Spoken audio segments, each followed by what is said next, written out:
समय सारा ये स्वामी त्याग का स्वभावाई भवानी।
समय साध परमागम की 144वीं गाथा। संदर्भ है कर्ता कर्म का। कर्ता कर्म अधिकार है और उसकी अंतिम गाथा है। संपूर्ण ही कर्ता कर्म के वास्तविक परिज्ञान का निचोड़ क्या है, वो इस गाथा का विषय है। कर्ता और कर्म की वास्तविक व्यवस्था को जानकर कर्ता और कर्म का भेद न मिटे तो अधिकार पर अधिकार नहीं हुआ। ये तो अधिकार है, लेकिन सचमुच हमारा इन पर अधिकार हो तो काम होता है। इसलिए सच्चा कर्ता कब बनता है, वास्तविक कर्ता, कि जब कर्म पर अपना अधिकार छोड़ देता है। तो कर्म पर अधिकार करने की आवश्यकता नहीं है। सहज होने वाला कर्म, अपने आप होने वाला कर्म, जो व्यवस्थित कर्म है, उसको करने की बात बुद्धिमानी नहीं है, मूर्खता है। बिल्कुल व्यवस्थित है कर्म, बिल्कुल सारा का सारा।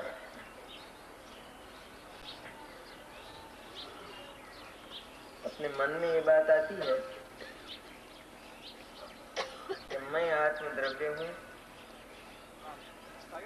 और मेरा अपनी पर्याय पर अधिकार नहीं है।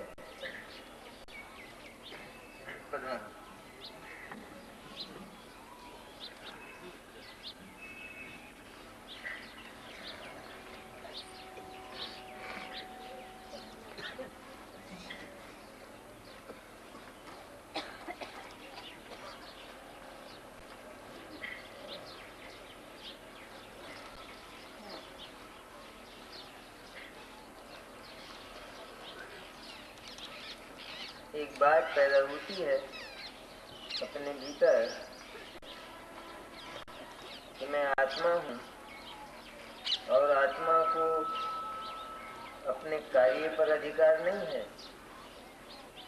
इस बात को कौन स्वीकार करेगा? यदि वस्तु है तो उसका उसके कार्य पर अधिकार तो होना चाहिए। और इधर ये कहा जाता है कि जो कार्य है वो तो व्यवस्थित है, उसको करने की जरूरत नहीं है, करने की आवश्यकता नहीं है। तो जब कर्म की, कार्य की ये व्याख्या की जाती है तो क्या उस कार्य से द्रव्य का अधिकार हट जाता है? सोचने का है विषय। जब ये कहा जाता है कार्य व्यवस्थित है और उसको करने की अर्थात उसकी व्यवस्था की आवश्यकता नहीं है, जब ये कहा जाए तो हमको ऐसा लगता है कि द्रव्य से उसके कार्य का अधिकार छीन लिया गया। तब उसका दूसरा पहलू क्या है कि द्रव्य जो चाहे सो करे, जो भी करना चाहे, जो भी पर्याय, जो भी कर्म लाना चाहे उसको लाए, हटाना चाहे उसको हटाए। ये दो विकल्प अपने सामने हैं। इन दो विकल्पों में कौन से विकल्प में द्रव्य को कार्य का अधिकार मिलता है, ये सोचने की है बात। एक तो ये कि वो जिस किसी कार्य को, मैंने जिस किसी पर्याय को लाए और जिस किसी पर्याय को हटाएगा, नहीं नहीं ये नहीं चाहिए, अभी तुम नहीं, बाद में आना, अभी वो आएगी। एक तो ये व्यवस्था। दूसरी व्यवस्था ये कि उसमें जिसे आना है वही आएगी, आगे और पीछे बिल्कुल नहीं होगा। तो हमको ऐसा लगा कि जो जो पर्याय होनी है वही होगी नियत समय में, अन्य नहीं होगी। इसमें द्रव्य का अधिकार नहीं रहा पर्याय पर। सच्चाई क्या है, जरा भीतर जाकर देखे तो कि सचमुच यही है कार्य पर द्रव्य का अधिकार, वहां कार्य पर द्रव्य का अधिकार नहीं। क्योंकि वहां द्रव्य को स्वयं अपना काम ही पसंद नहीं है कि तुम नहीं, अभी नहीं, बाद में आना, पहले वो आएगी। मैंने द्रव्य स्वयं ही अव्यवस्थित है, उसकी व्यवस्था ही नहीं। यहाँ इतनी व्यवस्था है द्रव्य में कर्म की, कार्य की, कि एक भी काम इधर से उधर नहीं होता है, इतना व्यवस्थित है। कहीं विवाह हो और बारात आना हो और व्यवस्था ठीक नहीं हो तो एक के बाद एक जो काम होना है, अगर वो न हो तो सब बिगड़ जाता है। इस तरह द्रव्य में जितना कुछ हो रहा है वो सारा का सारा अत्यंत व्यवस्थित है। तो इसमें द्रव्य को अपने कार्य का पूरा अधिकार और पूरा श्रेय मिलता है। द्रव्य कहता है कि मेरे यहाँ पूरी व्यवस्था है, इसमें किसी के दखल की आवश्यकता, उसमें मेरे दखल की आवश्यकता भी नहीं। और की बात तो बहुत दूर है, लेकिन उसमें मैं भी दखल, क्योंकि जहाँ दखल देना पड़े तो वहाँ व्यवस्था ही नहीं है, वो तो अव्यवस्थित है, सारा घर बार अव्यवस्थित है।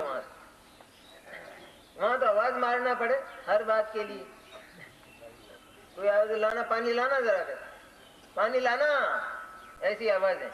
अब यहाँ लाते हैं ना पर, और एक बिना कहे जिस समय आवश्यकता है उस समय पानी आ जाता है। कहाँ अधिकार मिला द्रव्य को? हमारा मन ये बोलता है ना कि हम, हमारे पास से तो मुक्ति का भी अधिकार छीन लिया। छीना नहीं है, सचमुच मुक्ति का अधिकार दे दिया गया है पूरा का पूरा। व्यवस्थित कार्य में थोड़ा भी दखल, थोड़ा भी हस्तक्षेप अन्य पदार्थ का तो है ही नहीं, लेकिन स्वयं द्रव्य का भी यदि हस्तक्षेप हो तो इसका अर्थ यह है कि वो पर्याय द्रव्य के बस में नहीं है, तब हस्तक्षेप करना पड़ता है। और वो तो व्यवस्थित है एकदम, इसलिए द्रव्य बिल्कुल निश्चिंत है कार्य की ओर से।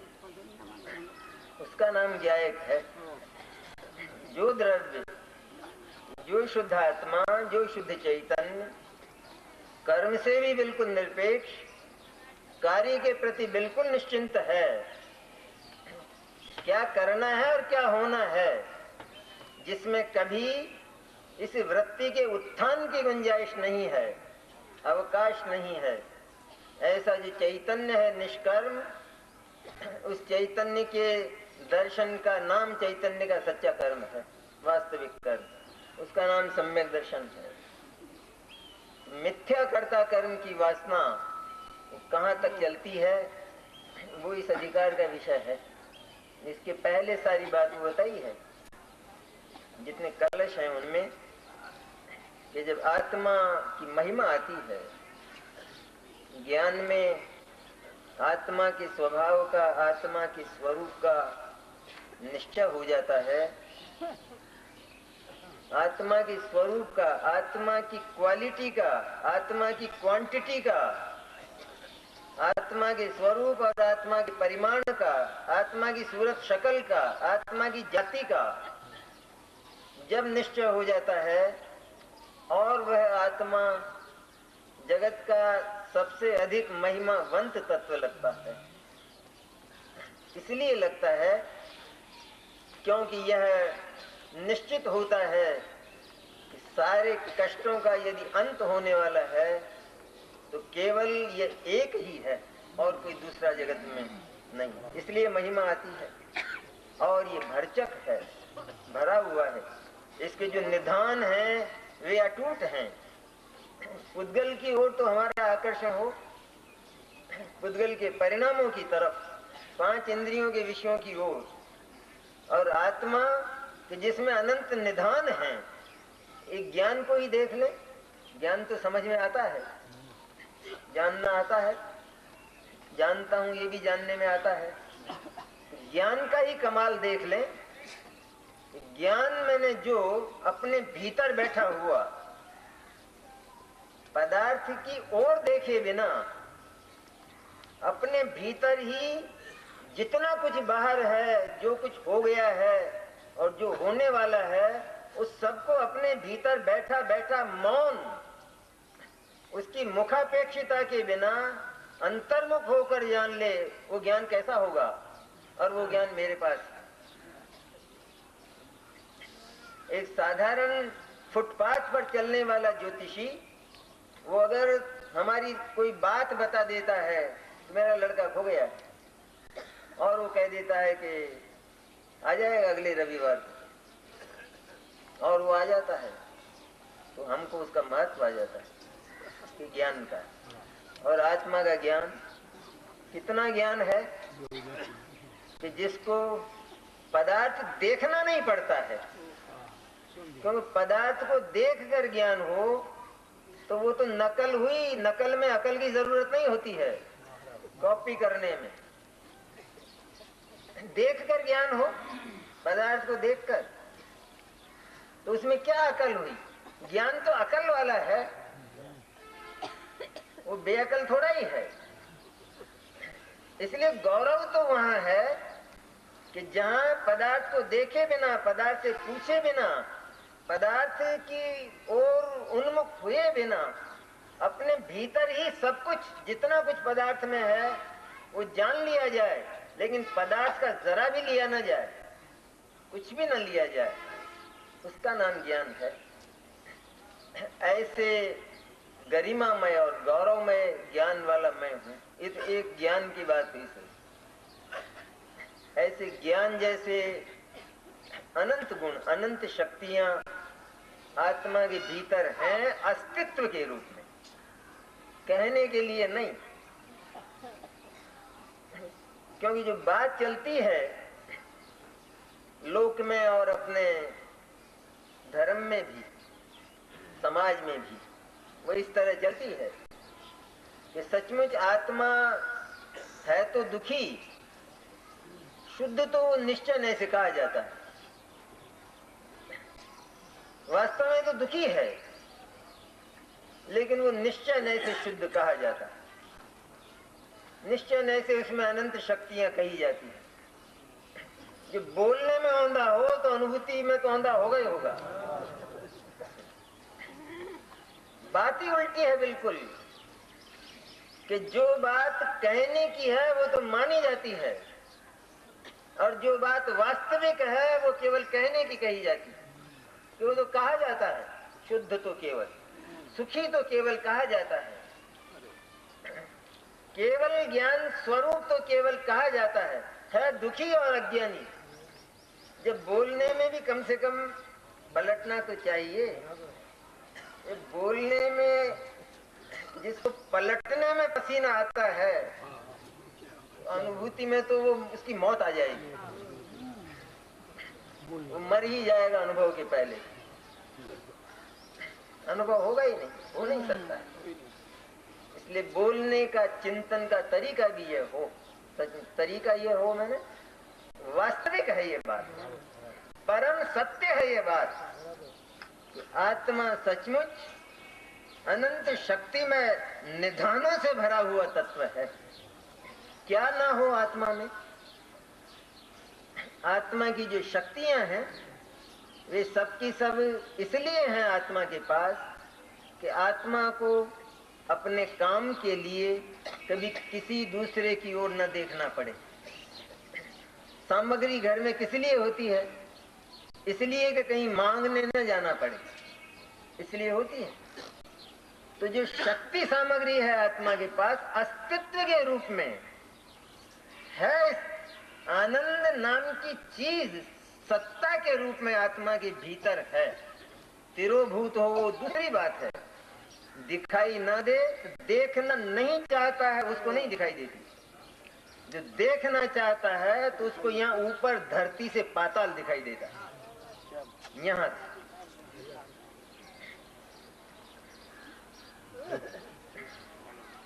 जो पानी निकालते हैं लोग तो उनको पानी दिखता है, वो 200 फुट 300 फुट पानी दिखता है, दिख रहा है पानी है? दिख रहा है। क्या विचित्र है। अरे 300 फुट पानी और उसके बीच में शिलाएं, चट्टानें, मिट्टी, ये सारी परतें पड़ी हुई हैं और पानी दिख रहा है भीतर। यहाँ बिल्कुल नजर आ रहा है, यहाँ निकलेगा पानी। पानी है यहाँ पर। किसको दिखता है? कि जो देखना चाहता है उसको दिखता है। अब कोई पानी निकालना चाहता है, कुआं खुदवाना चाहता है अथवा बोरिंग करता है, तो भाई मुझे बोरिंग करवाना है, ये कर देंगे बोरिंग। तो वो देखता है अनुमान से कि यहाँ पानी है और निकलेगा। तो ये बोरिंग करवाने वाला कहता है कहाँ है पानी, मुझे बताओ निकाल के दे। पानी कहाँ है यहाँ? भाई पानी इसके भीतर है, वो मेरे को नजर आ रहा है। 300 फुट गहरा पानी मेरे को नजर आ रहा है यहाँ है। मैं कैसे विश्वास करूं लेकिन कि तेरा बोरिंग नहीं होगा, तेरा खेत सूखेगा, दुष्काल पड़ेगा तेरे यहाँ, कुछ मिलने वाला नहीं है तेरे। तो कहाँ है आत्मा में आनंद? प्रथम तो आत्मा ही कहाँ है शुद्ध, उसमें आनंद कहाँ है, सुख कहाँ है? कहते हैं पाताल में है।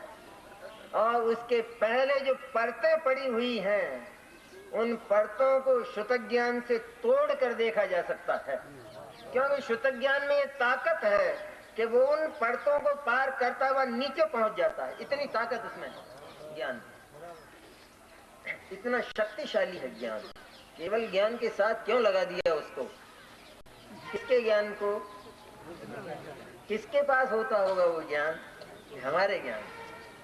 हम जितने यहाँ बैठे हैं उनके ज्ञान को, अरे 4 गतियों के सैनिक पंचेंद्रीय जीवों के ज्ञान को, उसको केवल ज्ञान के साथ आचार्य रखते तो उसकी ताकत अपार है। और वह भीतर पड़ा हुआ, भीतर पाताल में पड़ा हुआ निर्लिप्त जो चैतन्य है, उसका दर्शन वो श्रुत ज्ञान द्रव्य कर्म, भाव कर्म और नो कर्म की परतों को तोड़कर कर लेता है। तोड़कर मैं तोड़े बिना तोड़ डालता है तब तो चारित्र ही आ जाता है, तब तो पानी ही निकल आएगा। लेकिन तोड़े बिना ही तोड़ लेता है, तोड़े बिना तो वहां पहुंच नहीं सकता है। ऐसी श्रुत ज्ञान की ताकत है। ऐसा निर्मल आत्म स्वभाव वाला अनंत शक्तिमय आत्म तत्व, क्योंकि शक्तियां अनंत ही हों आत्मा में, वरना स्वयं हमारा मन नहीं भरेगा। कितनी हो? 2-4 से चलेगा कहाँ? अरे साहब 2-4 से क्या होगा? 2-4 नोट कितने हो? कितने हो नोट? 1 करोड़ 2 करोड़ साहब ये तो वहाँ उनके पास ही है, साहू जी के पास है उनके, इससे क्या है? कहते वो तो फिर हमसे बड़े ही रहे या बराबर रहे। कितने हो तो फिर? कि इतने हो कि गिने ना जा सके। इतने हो। जब से एक व्यक्ति पैदा हो तब से वो एक 100 का नोट समुद्र में डालना शुरू करे और 100 वर्ष की उम्र हो और वो डालता ही रहे तो भी वो नोट ना बीते, इतने हो गए। मैंने कितने हो अर्थात संख्या ना हो, अनंत हो। अनंत हो तो उसमें तृप्ति होती है। और किसी कार्य के लिए आत्मा को मुखापेक्षी पर मुखापेक्षी नहीं होना पड़ता। आत्मा के पास गुण इसलिए होते, शक्तियां इसलिए हैं अनंत, इसलिए अनंत शक्तियां हैं। पुद्गल के जरा से रूप पर हम विमोहित हो जाते हैं। केवल एक पर्याय लेकर आता है, स्पर्श की हो, रस की हो, गंध की हो, वर्ण की हो, एक पर्याय पर मोहित हो जाते हैं पुद्गल की पास। तो क्या पुद्गल के ही पास है, हमारे पास नहीं है? क्या ऐसी है ये कुदरत? और क्या कुदरत में ऐसा वैषम्य होता है? इतनी विषमता, इतना पक्षपात इस कुदरत में हो सकता है नहीं बिल्कुल। यहाँ तो एकदम न्याय और नीति है।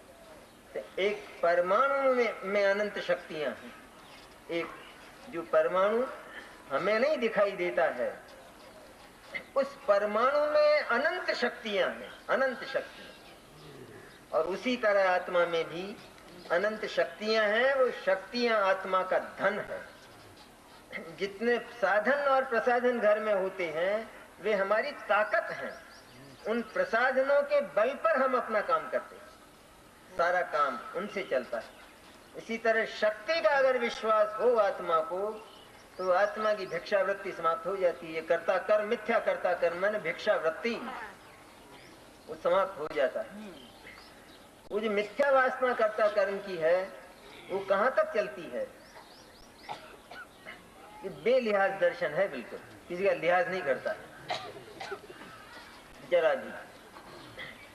कि शुद्ध नय का जो पक्ष है, जिसको पहले कहा है शुद्ध नय का पक्ष, मैंने शुद्ध नय का विषय, शुद्ध ज्ञान का विषय, वह शुद्ध ज्ञान के जो आत्मा की ओर ढल गया है, आत्मस्पर्शी ज्ञान, जिसने आत्मा के साथ ज्ञायक के साथ एकत्व कर लिया है, एकदम अपरिणामी अकर्ता ज्ञायक, संपूर्ण परिपूर्ण चैतन्य हूँ, जिसने ये मान लिया है, उसके पहले उसी शुद्ध आत्मा के संबंध में महिमा में चिंतन चलता है।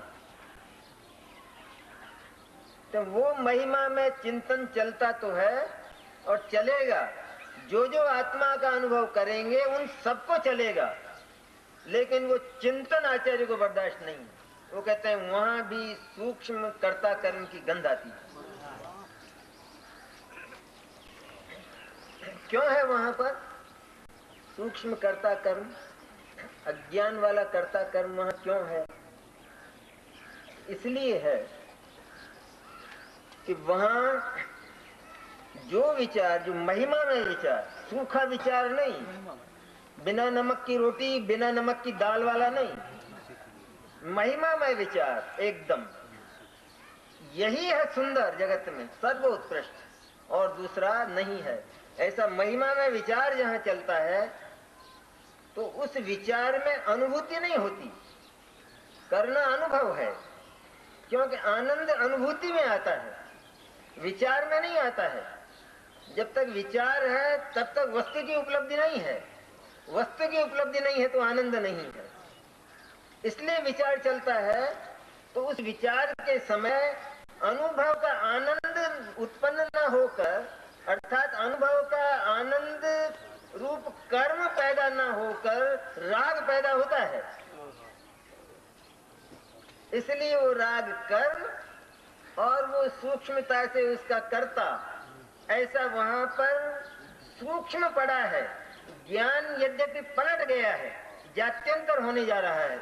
दो बात हो गई है यहाँ कि ये तो है न्याय, कभी अभी अनुभूति नहीं हुई, यहाँ हुई तो नहीं, तो अनुभूति होती तब तो अनुभूति इसका कर्म बन जाता। लेकिन अनुभूति नहीं हुई और विचार चल रहा है, और विचार में अभी आत्मा आया नहीं है। विचार में आत्मा है लेकिन विचार आत्मा का स्पर्श नहीं करता है, क्योंकि उसको अधिकार नहीं आत्मा का स्पर्श करने का। इसलिए इस विचार के साथ केवल राग होकर रह जाता है, अकेला राग होकर रहता है, तो वो राग कर्म और वो उसका करता है। ये तो हुई न्याय की बात, बेलिहाज बात। अब दूसरी बात कि चूंकि इसे एकमात्र शुद्धात्मा ही सर्वोत्कृष्ट लगा है और ये ज्ञान उसकी तरफ झुक रहा है, इसको अगर केवल खुमारी है तो केवल उस एक चैतन्य की ही खुमारी है, रात और दिन सदा ही। एक क्षण के लिए भी चैतन्य इसके चिंतन से, इसके ज्ञान से स्खलित नहीं होता। ये पक्की है बात। साधना का तरीका यही होता है। बीच में अगर ब्रेक हो जाए, भंग हो जाती है बात। पुरुषार्थ की उग्रता धारावाहिकता में होती है, धारावाहिकता में। जैसे डॉक्टर ने कहा कि तुमको 30 गोली खाना है और 1 गोली रोज रोज खाना है, तो इसने क्या किया कि 30 गोली खाने को कहा था और 1 गोली रोज खाना है, वो सुना तो सही, लेकिन उस बात को वजन नहीं दिया, महत्व तो नहीं दिया। तब इसने 1 साल में 30 गोली खा ली, तो बीमारी मिट जाएगी? क्यों नहीं मिटेगी? उसका कारण क्या है? तो खाई तो 30 है, लेकिन इसलिए नहीं मिटेगी कि क्योंकि बीच में ब्रेक था, इसलिए नहीं मिटेगी। धारावाहिकता हो, 1 गोली का असर समाप्त न हो कि दूसरी गोली और उसकी धारा चालू हो जाए, उसमें पुरुषार्थ उग्र होता है और कार्य की सिद्धि सत्वर होती, त्वरित होती। क्योंकि जो चीज सर्वोत्कृष्ट लगी है और सारी की सारी अनुत्कृष्ट लगी है, वो कम उत्कृष्ट लगी हो तो भी झगड़ा पड़ जाएगा। कम उत्कृष्ट नहीं, कम महिमा वाली नहीं, महिमा शून्य और महिमा मय, बस 2 वर्ग हैं। जगत में सब कुछ जितना कुछ है वो सारा का सारा महिमा शून्य है और केवल एक ये चैतन्य ही महिमामय है। इसमें तो गौरव आना चाहिए, नहीं आता है। मैं कैसा, ये जो सच्चा स्वाभिमान है, इसका नाम सम्यक दर्शन है। अभिमान बुरा थोड़ा ही होता है, लेकिन अभिमान भी हो तो जैसा आत्मा है वैसा उसका गौरव अपने को आवे, उसका नाम स्वाभिमान है। ऐसा है आत्मा सचमुच, भिकमंगा नहीं हूं, ऐसा लोक में नहीं बोलते हैं आदमी। भिखारी हूं क्या,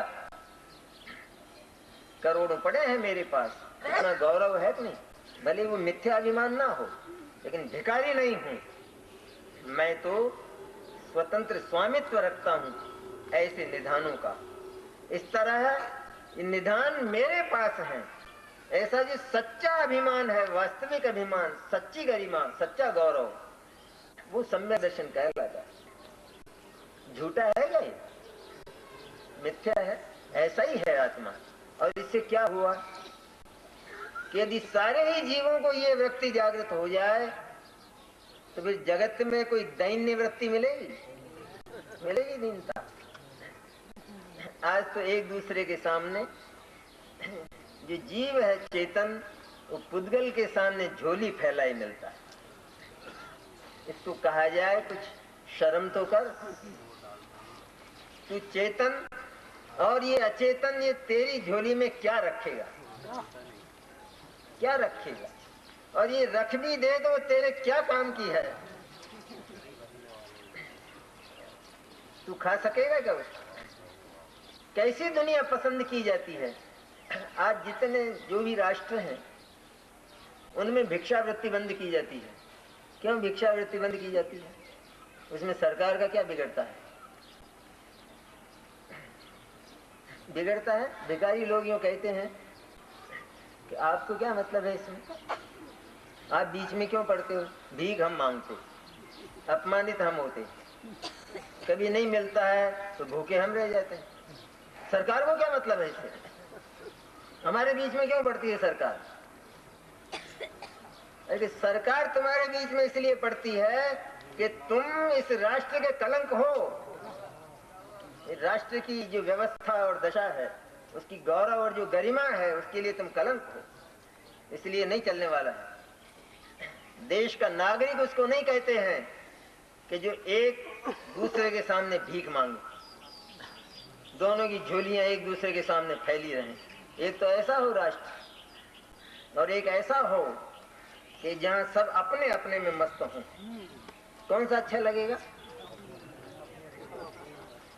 हमको वो पसंद है स्वयं को कि वही राष्ट्र, वही देश अच्छा है कि जहां सबके पास अपने साधन प्रसाधन पूरे हों और जिनको किसी वस्तु के लिए अपने घर से भी ना निकलना पड़े, किसी के दरवाजे जाना ना पड़े। और एक व्यवस्था ऐसी हो कि प्रातःकाल हुआ और एक दूसरे के घर और यूं झोली। अब ऐसे नगर का अगर फोटो लिया जाए तो कैसा आएगा? और क्या ये जीवलोक ऐसा नहीं है? ये संपूर्ण जीवलोक जो एक दूसरे के सामने झोली फैला रहा है, भगवान को शर्म आती, आचार्यों को शर्म आती है कि तू साक्षात परमात्मा होकर भीख मांगता है। ये भिक्षा वृत्ति, ये चैतन्य लोक का गौरव नहीं, चैतन्य देश का, चैतन्य राष्ट्र का ये कलंक है। और उसको मिटाने वाला, उसका नाम सम्यक दर्शन और सम्यक ज्ञान। जहाँ ये गौरव और गरिमा आ जाए कि मैं भिक्षुक नहीं हूँ, भिखारी नहीं हूँ, सचमुच मेरे पास इतना है कि जो कभी बीतने वाला नहीं है, तो फिर मैं किसी के पास क्यों जाऊं? जाना ही, और कोई मेरे पास क्यों आए ना आए। करोड़पति हो और वो करोड़पति एक दूसरे के यहाँ मांगने जाए तो शर्म नहीं आएगी क्या? शर्म की और लज्जा की है बात। इसलिए यहाँ जब उसको महिमावंत जाना गया, सबसे पहली है ये बात। कि हमको शिकायत ये होती है कि हमने आत्मा को सुना बहुत, उसका स्वरूप भी हमने जाना, ये भी जान लिया पर्याय रहित है और अनंत गुण वाला है, सब है, लेकिन इतना होने पर भी क्यों नहीं होता है काम? कि काम इसलिए नहीं होता है कि ज्ञान सूख गया है, ज्ञान में सरसता नहीं है, ज्ञान में मधुरता नहीं है आत्मा के प्रति। मधुर भाव आत्मा के प्रति ज्ञान में हो और फिर आत्मा न मिले तो फिर ऐसा आत्मा ही ना हो जगत में, तो होने वाला नहीं है। ऐसा कभी हुआ ही नहीं, मुक्ति का मार्ग ही फिर जाएगा अगर ऐसा होगा। इसलिए महिमा उस तत्व की आना चाहिए तो सचमुच अनुभूति निकट होती है। इसलिए जितना ये शुद्धने का जो पक्ष जिसको कहा है, उस पक्ष में सचमुच पक्ष नहीं है, तब तो पक्षातिक्रांत होता है। अब ये दूसरी बात कि वो सूक्ष्म कर्ता कर्म तो है वहां पर मिथ्या अज्ञान का, लेकिन फिर भी हम उसको सीधा अज्ञान नहीं कहते हैं, क्योंकि वह ज्ञान की तरफ इंद्रिय ज्ञान होने पर भी वह अतीन्द्रिय की ओर ढल रहा है। इसलिए हमको उसे इंद्रिय ज्ञान और अज्ञान कहने में संकोच होता है। लेकिन न्याय नीति से देखा जाए तो वह अज्ञान का सूक्ष्म कर्ता कर्म पड़ा है, क्योंकि अभी अनुभूति नहीं हुई है। बेलिहाज है ना बात, है तो सही अभी बात, अभी तो कर्ता कर्म का, परद्रव्य के कर्ता कर्म की बात तो बहुत दूर रह गई। लेकिन यहाँ कौन सा कर्म पैदा हुआ कि जो विचार चलता है ज्ञान मूलक, विकल्प जिसको कहा नहीं यहाँ, तो वो विकल्प रागात्मक नहीं, ये ज्ञानात्मक विकल्प है। बराबर। हाँ, राग को याद नहीं करना, राग को नहीं करना, राग तो वो तो सोचना ही नहीं जानता है, वो तो समझता ही नहीं है, तो वो आत्मा के संबंध में क्या विचार करेगा। इतना जरूर है कि वो ज्ञान की हाँ में हाँ मिलाता है, पर फिर भी समझता नहीं है। ज्ञान ये बोले इधर कि मैं शुद्ध हूं, तो राग भी ये बोल लेता है कि मैं शुद्ध हूं, लेकिन उसको पता नहीं है कि शुद्ध हूं, उसको ये पता नहीं। एक व्यक्ति है ना संगीत गाने वाला, तो वो हारमोनियम चलाता है, तो जो गाना गाना चाहता है वो ये हारमोनियम में से निकलता है।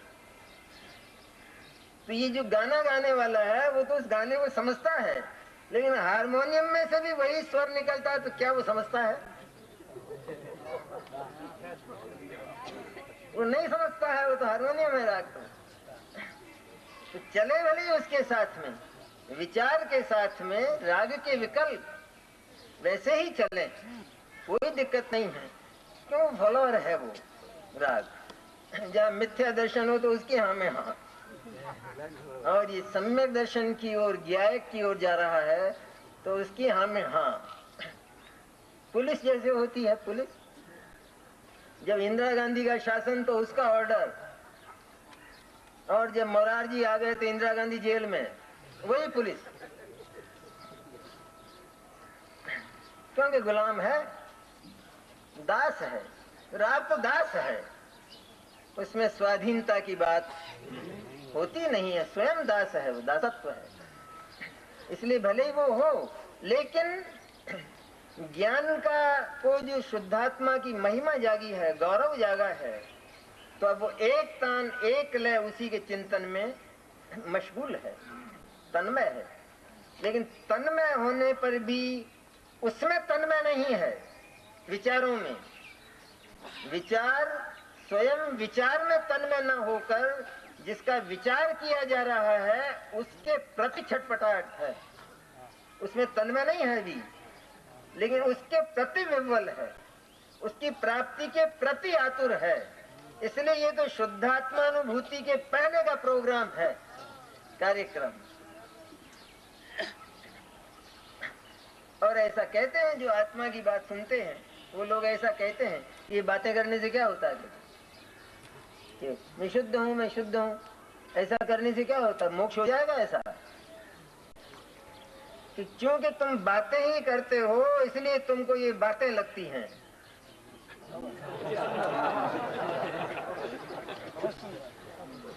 सचमुच ये बात नहीं है, और ये बात होने पर भी बात के लिए नहीं, ये काम के लिए बात है, काम के लिए है ये बात, ये बात के लिए नहीं है बात। घर में शादी ही नहीं हो, तो संबंध ही नहीं हुआ हो, निश्चय ही नहीं हुआ हो, और सारा परिवार बैठकर ये कहे चलो भाई शादी के संबंध में विचार कर लेना। अरे भाई शादी कहाँ है, पर विचार तो कर लो, क्या झगड़ा है? उसको बात कहते हैं।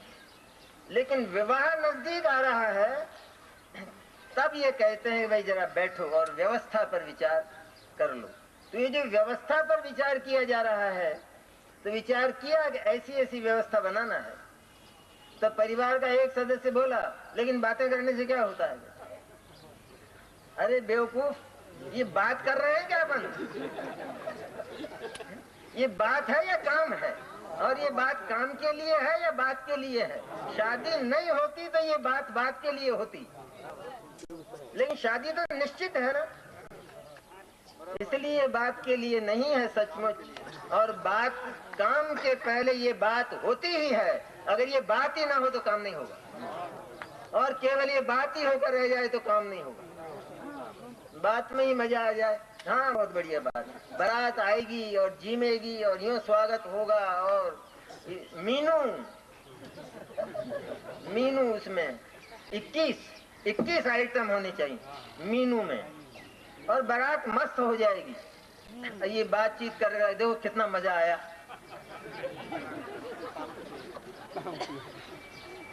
अरे क्या है ये तरीका?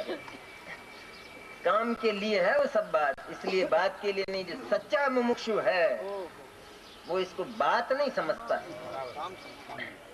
क्योंकि उसका जो मन है, उसका जो श्रुतक ज्ञान है, वो तो केवल उस ज्ञायक में मुग्ध हो चुका है एक बार, इसलिए वह उसे पाकर रहेगा। इस बात को समाप्त करके वो काम करके रहेगा, अनुभूति करके रहेगा। उसका नाम शुद्ध नय का पक्ष है। कि जो थोड़े समय के बाद उस कक्षा का उल्लंघन होने वाला है, पार होने वाली है कक्षा, बारात आने वाली है, विवाह होने वाला है, उसकी है बात। तो जो सर्व नए पक्षों से रहित कहा गया है वह समयसार है।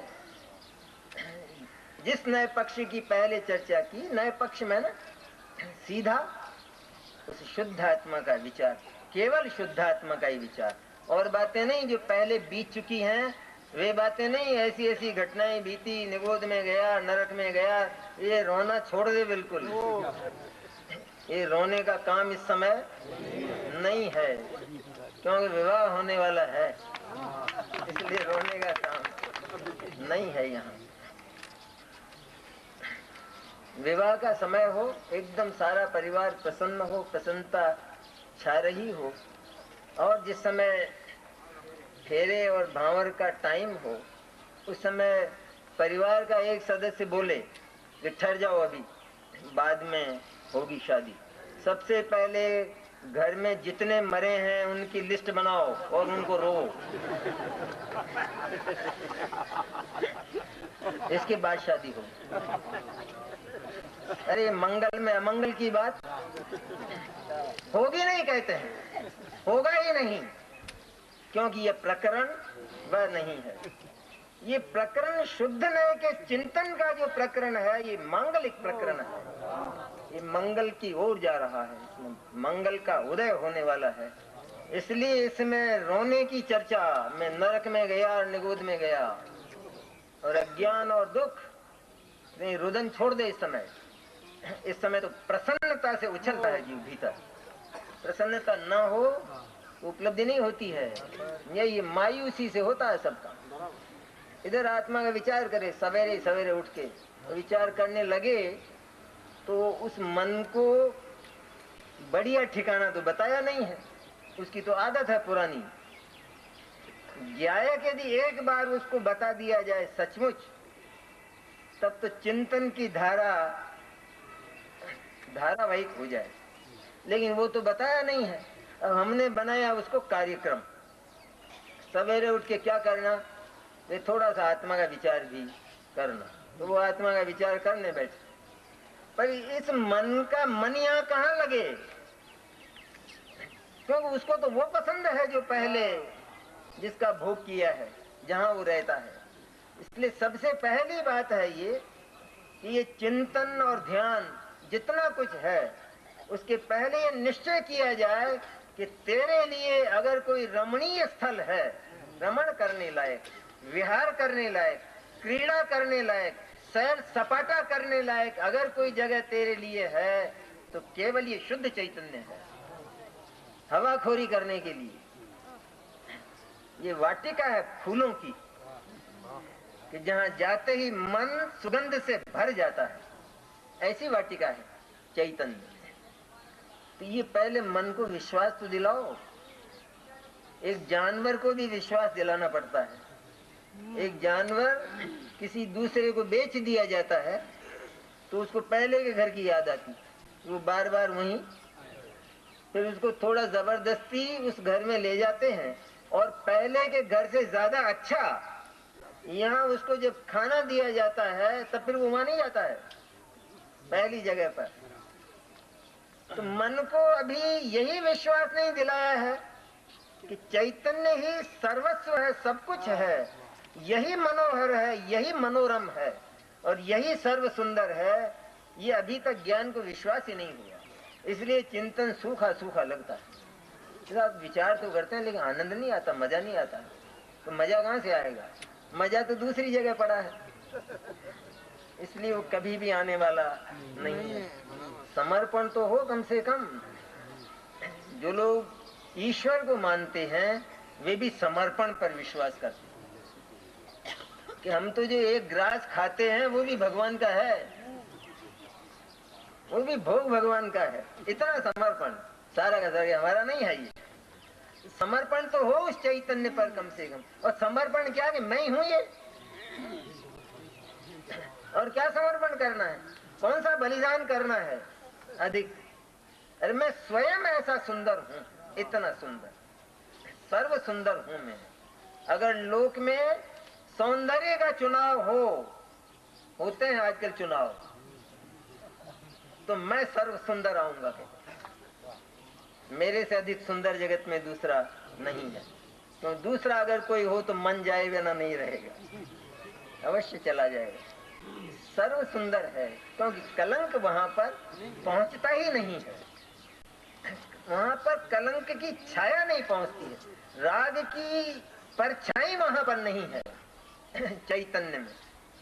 इसलिए वो बिल्कुल निर्मल, निर्दोष और पवित्र है। जब उसका चिंतन चलता है, और चिंतन चलते चलते, क्योंकि उस चिंतनशील साधक को उस चिंतन में प्रेम नहीं था, उसमें प्रीति नहीं थी, बल्कि उस चिंतन की कक्षा को पार करके उस शुद्धात्मा को आत्मसात करने की, उसको उपलब्ध करने की छटपटाहट थी। इसलिए ये चिंतन की कक्षा पार होकर, इसका अतिक्रमण होकर और शुद्ध ने की सच्ची कक्षा, जिसका नाम ज्ञायक है, वो आ जाती है।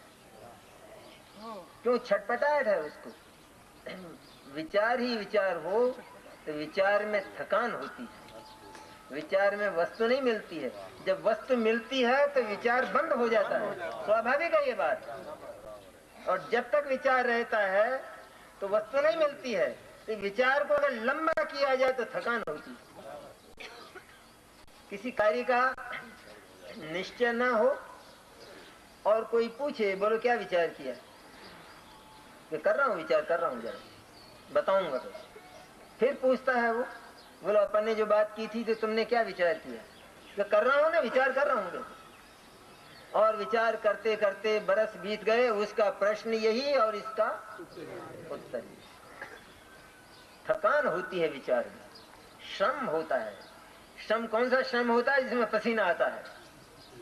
दो प्रकार के श्रम होते हैं, एक सच्चा पुरुषार्थ जिसमें आनंद आता है, वास्तविक श्रम जो आत्मा के प्रति किया गया है, जिसने आत्मा को आत्मा में डुबो दिया है, एक तो वो श्रम। एक ऐसा श्रम के जिसमें केवल पसीना आकर रह जाता है।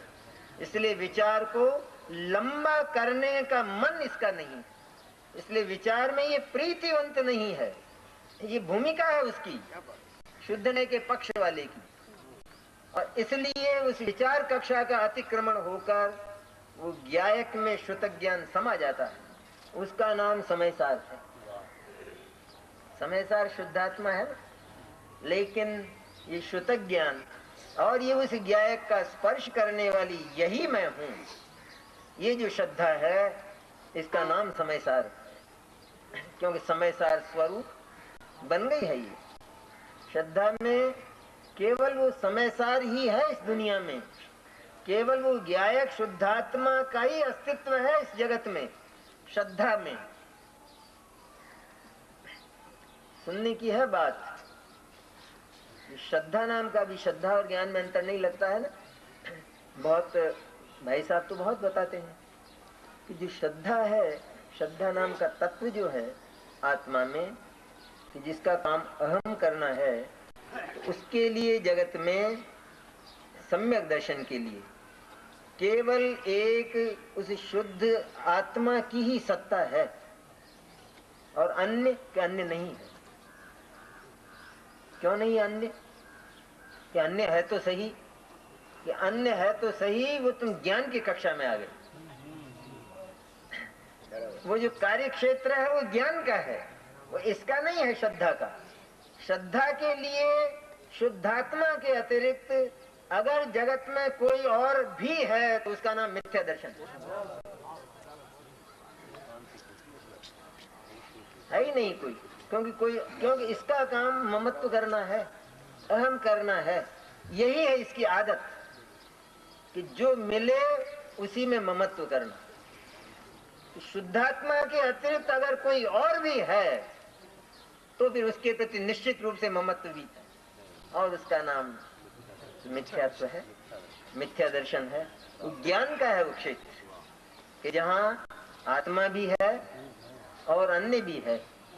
लेकिन शुद्ध ने तो ये कहता है, जैसी श्रद्धा का जो परिणाम है, श्रद्धा की जो प्रतीति है, वही शुद्ध मैं की प्रतीति है कि सचमुच यही मैं हूँ, अन्य मैं नहीं हूँ। हो अन्य होगा, उससे मेरे को कोई गरज और कोई प्रयोजन नहीं होगा। इतनी उपेक्षा जब की जाती है जगत के प्रति, ज्ञेयों के प्रति, जब इतनी उपेक्षा हो तब केवल ज्ञान मिलता है। इतना न्याय है कुदरत में, कुदरती है जैन धर्म, उसके पहले केवल ज्ञान नहीं मिलता।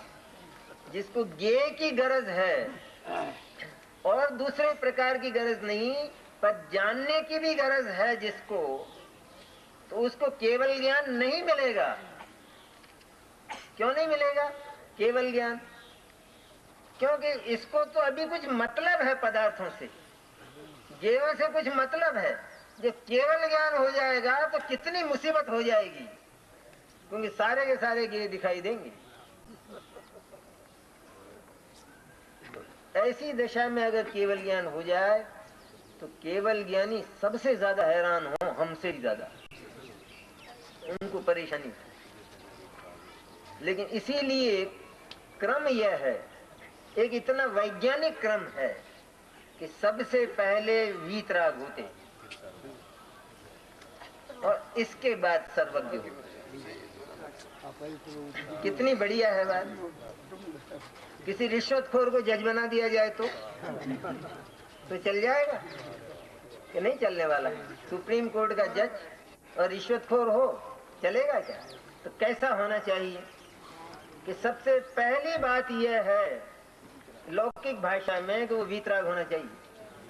लौकिक भाषा में किसी भी फाइल में उसका मन नहीं होना चाहिए, किसी भी फाइल पर उसका पक्ष नहीं होना चाहिए। सारी फाइल बराबर है, वो जज बनाया जाता है। और कभी अगर उसका पक्ष हो किसी फाइल में तो, और उसको जज बना दिया जाए तो न्याय होगा? अन्याय होगा, अनीति होगी। इसी तरह यहाँ बिल्कुल वीतराग, न कुछ लेना और न कुछ देना, कोई मतलब ही नहीं है। और तो और कुछ करने से भी मतलब नहीं है अपने भीतर। ऐसा इतना जो वीतराग है, सचमुच वो केवल ज्ञान का अधिकारी होता है। और ये जो श्रुतक ज्ञान है, इस श्रुतक ज्ञान में केवल ज्ञान की जाति पैदा हो चुकी है, इसलिए श्रुतक ज्ञान केवल ज्ञान का अधिकारी हो जाता है। क्योंकि ये श्रुतक ज्ञान एक बार ये घोषणा कर चुका है कि अणु मात्र भी इस विश्व में मेरा नहीं, राग का एक अविभाग प्रतिच्छेद भी मेरा नहीं है, और तो और ये जो कर्म और पर्याय है इसका एक अंश भी मेरा नहीं है। एकमात्र शुद्ध ज्ञायक मेरा है और वही मैं हूं। इतनी वीतरागता अपने कर्म के प्रति और अपनी पर्यायों के प्रति भी जो वीतराग है, वो वीतरागता का अधिकारी है, वो केवल ज्ञान का अधिकारी है। तो जो रहित हुआ है उस नए पक्ष की चिंतन की कक्षा को छोड़कर, विचार की कक्षा को लंबाई न देकर, जो जल्दी से एकदम सत्वर शुद्धात्मा पर पहुंच गया है, समयसार बन गया है। समयसार बन गया है मैंने कोई भेद जैसे नहीं रहा। समयसार ही मैं हूँ, ज्ञायक ही मैं हूँ। ये सम्यक दर्शन और सम्यक ज्ञान का स्वर है, ये तादात्म्य है। इसी को केवल सम्यक दर्शन और सम्यक ज्ञान ऐसी संज्ञा मिलती है कि नाम भिन्न होने पर भी वस्तु एक ही है। नाम भले ही भिन्न हो लेकिन वस्तु में तो भेद नहीं है।